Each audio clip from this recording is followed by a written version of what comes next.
Welcome to Moments with Marianne. This is your host, Marianne Pastana, and I am so excited to be celebrating 10 years of meaningful conversations with you. As we step into our new primetime hour, it's such an honor to share this exciting new chapter with you. So whether you're starting your day out, headed to work, or listening from wherever you are, this hour is designed to bring you thoughtful dialogue, fresh insight, and inspiring stories so you can make every moment count. So thank you for being here with me today, and let's dive in. We're here today with special guest Julie Austin, who's here to share with us her new book, Creating Serendipity. Think like an inventor to generate good luck. So what if luck isn't something you wait for, but something you can learn to create? I think all of us want to know how to do that, and today's guest is going to dive into just that. Julie Austin is an award-winning author, inventor, futurist, and innovation keynote speaker. She's an internationally known thought leader on the topic of innovation and CEO of the consulting firm Creative Innovation Group. She's been an innovation keynote speaker for corporations such as Procter & Gamble, Novartis Pharmaceuticals, Northrop Grumman, and many more. Her patent product, Hydrosport wrist water bottles, have been a NASDAQ Product of the Year semi-finalist and are currently sold in 25 countries. So welcome to the show, Julie Austin. Well, thanks for having me. Well, what an honor it is to have you here to talk about this book. What inspired you to write this? Well, I've always thought that I was really unlucky in life. And then I kind of was thinking about, when I left home at 19 and ended up in New York City and didn't know anyone, and just the things that have happened along the way. And I went, either I have a guardian angel or I did actually have some luck in my life, and realized that it wasn't just dumb luck, just stumble on it. It was things that I did to create that luck. And when I moved to LA, I moved from North Carolina to New York City, didn't know anyone, had $100 in my pocket, and I met a mom and daughter in a modeling agency. And they said, I heard them speaking, and they had a Southern accent. And I said, "Where are y'all from?" "Oh, we're from North Carolina." I said, "Yeah, so am I." She said, "Where are you living?" I went, "I don't know. I just got here." And she said, "Well, come live with us." So that's kind of how the good luck started. And I've been keeping a record of all of the things. I called it a serendipity list of all of the ways that I helped create that good luck, and wanted to share that with people. I want everybody to be lucky. Well, it's so interesting because so many people think, well, good luck is not for me. That's for the person that wins everything. But I love how you break it down. So good luck is actually accessible to everyone. Yeah, it's a series of 12 different techniques in the book that you can use. It's not a book. It's not a fluff book. I like step-by-step things that you can use to turn your luck around. So in your book, you talk about how serendipity is a strategy, not just luck. Can you share on that for us? Well, I'll give you an example. So the first one, or one of the first ones that I think is the most important one ever, is to talk to strangers. So just the story of when I went to New York City, if I hadn't talked to strangers, I don't know what would have happened. I guess I would have come home with my tail tucked between my legs and said, well, I guess, I couldn't make it in New York City. But instead, I talked to strangers. They gave me a free apartment to live in because I only had $100 in my pocket. And that day, I talked to a guy in a grocery store, and he said, "We are doing a TV show, and I need someone with a Southern accent," which I had at the time. And so I gave him my agent's card, and it turned out to be real. And so that's the second thing that happened. And there are many examples I give in the book of, talking to strangers and getting a $10,000 TV commercial or, I mean, all kinds of things. And a lot of people don't want to talk to strangers, or they're afraid they'll look stupid, or I don't know what, or they're shy, whatever the issue is. But I think it is the number one thing that I've done to create my own luck and opportunities. You start your book off talking about curiosity. How big a piece is that? Well, being an inventor, that is the number one trait of inventors, that we're infinitely curious about the world around us. And, that I'm always asking questions. Again, a lot of people don't want to do that because it makes you look stupid. I think it makes you smart. If you're curious about things, just follow that curiosity. Just an example is, I a lot of this book I wrote for my single friends. And they've asked me, because I left LA, I was in a relationship for 25 years. It was never going anywhere.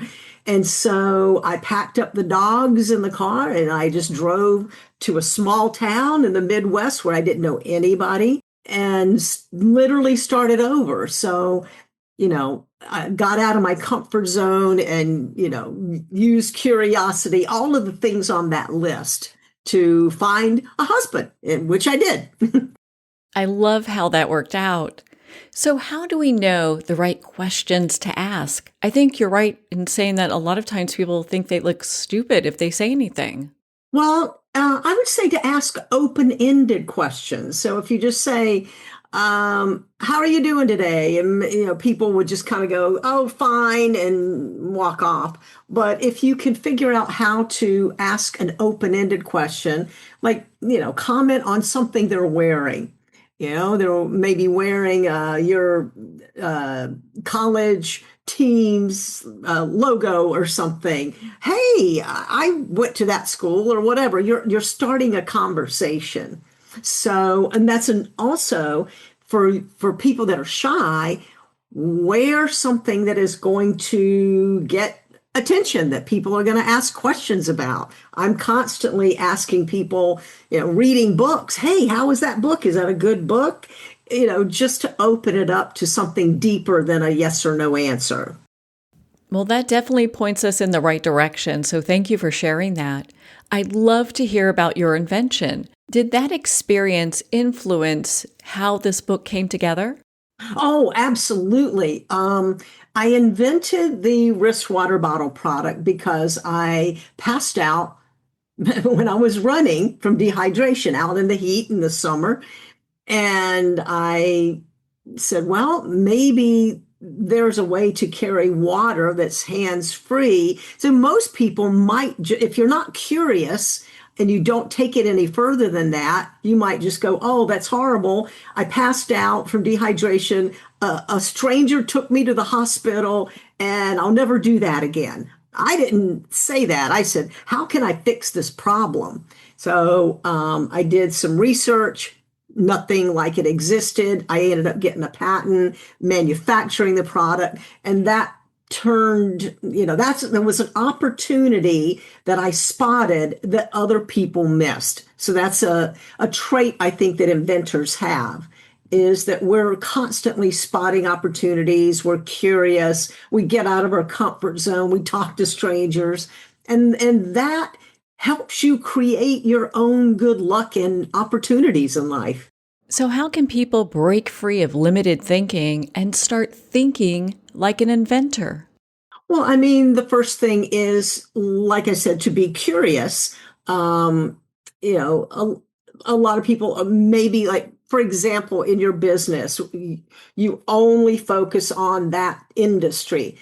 I'm curious about everything, which is what I love about being a motivational speaker, because I get to speak in different industries. I'm doing one for the hotel industry next week. So I'm not in that industry. I don't know anything about it, but I get to do research and talk to people and learn about that industry. And then the next one and the next one. And, I think it's being curious about the world around you because there's so much to know and learn. And it's a beautiful world out there. You just have to explore it.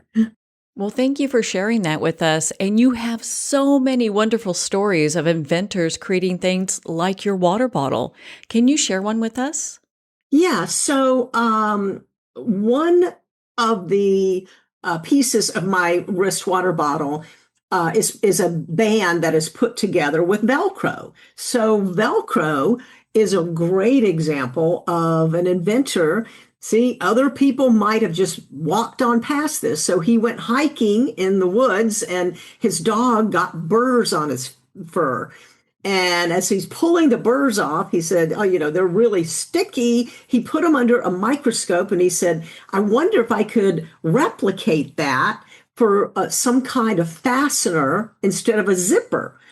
And that's how Velcro came about. So, as you can see, inventors have that curiosity of taking it a step further. Here's a problem. His dog's getting burrs in his fur. So what can I do with that? We're always taking things like that and finding solutions for problems. Well, I love that. I am going to look at what's possible in a whole new light now, especially after reading your book, because I found it to be such a profound read. It really helps people to get out of their, let's say, like little mouse maze in many ways, to look at life with a new lens. Also, in your book, you share that we should join a few meetup groups. So, why is that so important? Well, it's important for me because that's where I met my husband. Um, so I had been single my entire life, and I am over 50. So when I was in New York City, I was actually left at the altar when I was 21. So since then, I had been single and moved to LA and was in a relationship for 25 years. Like I said, is never going anywhere. I had to just literally get out of my comfort zone and I moved to a small town in Texas and I took my list with me and I said, okay, I'm going to go down all of these things on the list. And one of them was to follow your interest. So I said, I like bowling. I found a meetup that for bowling, and literally 4 months after I moved to Texas, I met my future husband. I immediately said, "That's the one." So it was that almost that quick. And we knew really quickly that we were going to get married. But, we had to plan a wedding for a year. But the fact that I, got out of my comfort zone, moved to a place, I said, I'm going to go out. If I have to go on a date every single day for a year, I will do it. I really don't want to, but let me find some things that I like to do. And so the meetup was something I like to do anyway. And just so happens that's where I met my future husband. What a great story. I mean, we can find love in some of the most amazing places. Oh my goodness. You have a phrase in your book that really stuck with me, and it says something along the lines of luck favors motion. So, what does that mean? Well, I think it says luck favors the prepared mind, which is a quote from Louis Pasteur. And this is what inventors do. When I say, or when he says the prepared mind, it means that you have that kind of brain that follows curiosity, asks questions, because there are opportunities around you everywhere, but not everyone takes advantage of them. Not everyone sees them. And inventors have a great way of spotting these opportunities because we're looking for them and we have that prepared mind. But the prepared mind is a curious mind, basically. What do you believe is some of the most misunderstood or believed ideas about luck?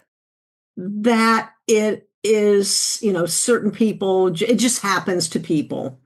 And in my speech, I give an example of this is an old example of an old TV show, the Beverly Hillbillies, just shooting in the backyard for oil and oil comes up. That's dumb luck, we call it. Or if go through all the green lights or you win on a lottery ticket, it's a lot of those things are just dumb luck things that happen to you. But if you create your own luck, that's what serendipity really is. It's good luck. Serendipity is only good luck. Luck can be good or bad. Serendipity is only good luck. Well, thank you for sharing that with us. So, how can people connect with others when we live in such a digital age? Some folks are not used to really even connecting at all in person. Well, I give an example in the book of the woman who started Angie's List, and she was, painfully shy. But what she had to do, because there was no one else in the company, it was her and her partner. He was working a regular job. She was the one who had to go door to door, literally, and get people to sign up for Angie's List. And she said, she just had to get over that fear. And after a while, when you do it enough, it becomes second nature. I think I inherited it from my dad, who could just talk to anybody, and it made my mom crazy that he would come home with a new friend. Hey, this is Bob, my new best friend, and because he could just make friends that easily. But yeah, you have to just do it, and there's no other way around it. Some people will talk to you, some won't. That's okay. Just keep doing it because it gets easier. That's such great advice, especially for a generation of folks who aren't used to really connecting in person. And to think of that lady going door to door and being extremely shy, I believe that would be extremely challenging for many people. Yes, I think so. But honestly, it like I said, it is one of the very best ways for you to create your own luck is to be because you only have, most people have a small circle of family and friends. They know you, they know what you do, but you have to get out there and talk to strangers to expand your network. Otherwise, you're just going to be stuck in that little bubble of the people that already know you. If they could help you with something, they would have already. But that expands your network and keep in touch with people. Once you meet them, and I just think it is a great way to get lucky, and then tell those people what you're looking for. Maybe you're looking for a new job. Maybe you're looking for an apartment, whatever it is, a roommate, whatever it is. People will love to help you. They really, really, people want to help you, but they don't know until you tell them what you're looking for. They don't know how to help you. And if you're friendly and open and nice and, they're going to want to help you. So I'm so curious how you manage this because I'm sure you know a lot of people and you're saying to stay in touch with all these folks. So how do we do that, especially when we're so challenged with time today? I try to keep in touch with not everybody because I don't click with everybody, but especially the people that I really click with. It doesn't matter, if those are the people with the most connections or the most money or the whatever, because I've gotten jobs, the most jobs I've ever gotten in the entertainment industry have been from my hairdresser, my dentist, my next door neighbor. So you never know who knows someone, but if I can stay in touch with the people that I click with, at least I'm having fun with them, you know? So I would say I would narrow it down to that. Well, thank you for sharing that. I know many of us know so many people, and to stay in touch with all these connections can seem a little overwhelming, but the way you present it, it makes total sense.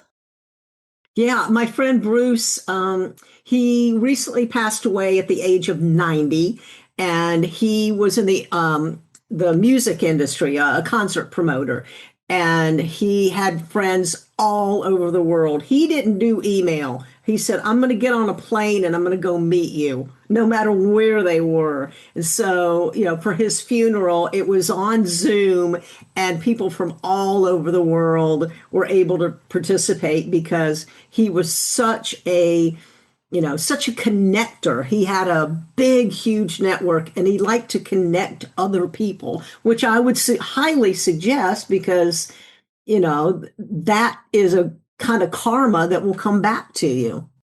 What a giving person to be able to be that open. And so, how much of ourselves should we really be open to others?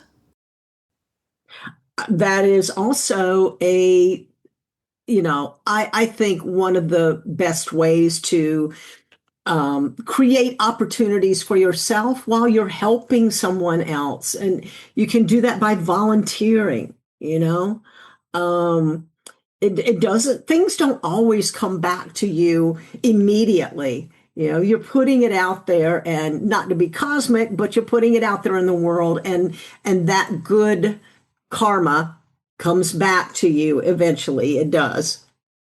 So, in today's rapidly changing world with AI and constant disruption, why is adaptability such an important skill?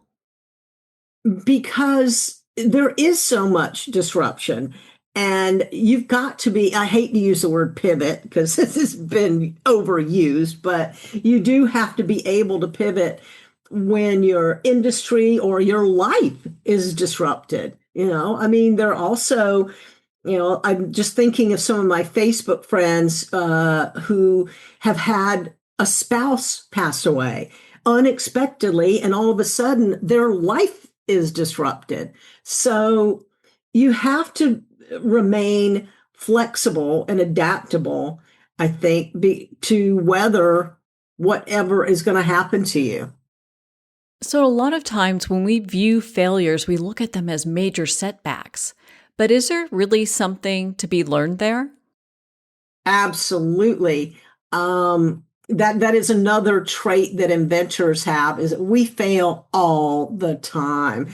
What was it? Edison came up with 999 ways to invent the light bulb, and those all failed, and one made it. I'm just paraphrasing there. I'm not sure exactly if it's 1,000. It could have been 500. It was a lot. So, he failed over and over and over again. And so have I as an inventor. Well, it took a long time to get the product right, to get the system down, to get the manufacturing. I failed a lot. And a lot of entrepreneurs go through that they fail, but you learn from that, and hopefully you don't repeat those the same failures, but that's how you learn. Yeah, I think so. In your book, you talk about spotting opportunities that other people miss. And my goodness, I think most people would think that that's just too simple. It does sound simple. In fact, people come up to me all the time and they say, "Oh, I could have invented that," and I go, "Of course you could have," but other people weren't spotting that opportunity. And, that's a lot of times when you see things, you go, "I should have come up with that idea. I could have." Well, then you need to pay attention. You need to be, more curious and spotting opportunities that other people are going to miss. So, if our listeners are going to practice one habit today that will bring more serendipity into their life, what should that be? There's so many, but like I mentioned in the beginning, talking to strangers is one that you can do anytime. You're standing in line at the grocery store. Just get in the habit of doing it. Anytime I'm on the bike at the gym, it's weird for me not to talk to people. And I've made so many friends just doing that. I think that's such an important piece. My goodness. Thank you, Julie. And I found your book to be such an impactful read. It really gets you out of the box and into inventor thinking. Where can our listeners connect with you and be part of your community? Creatingserendipity.com is the website for the book. And for my motivational speaking, it's creativeinnovationgroup.com. So, is that the best place that people and businesses can connect with you to have you come and do either a keynote or speak to their group? Absolutely. Yep. Well, thank you, Julie. It's been such an honor to spend this time with you and to talk about your new book, Creating Serendipity. Think like an inventor to generate good luck. Thank you. Make sure to visit Julie's website at Creating Serendipity to learn more about her book, be part of her community, and of course, connect with her with any questions you have. And for those businesses looking for a top-notch speaker, visit her website, creativeinnovationgroup.com. And for water bottles that nicely fit on your wrist and you can take everywhere so you can be also hands-free, visit swiggies.com. That's spelled Swiggies. Well, we're at the end of our time today. I'd like to thank everyone for tuning in. You're listening to Moments with Marianne, where we make every moment count.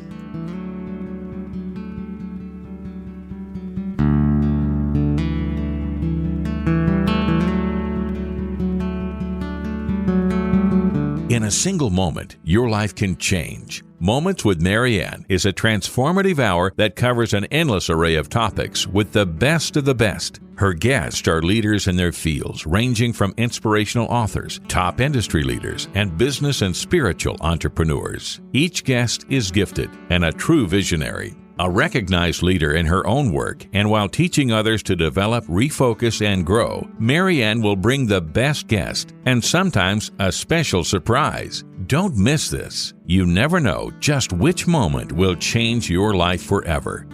Make sure to tune in and visit momentswithmarianne.com for more information.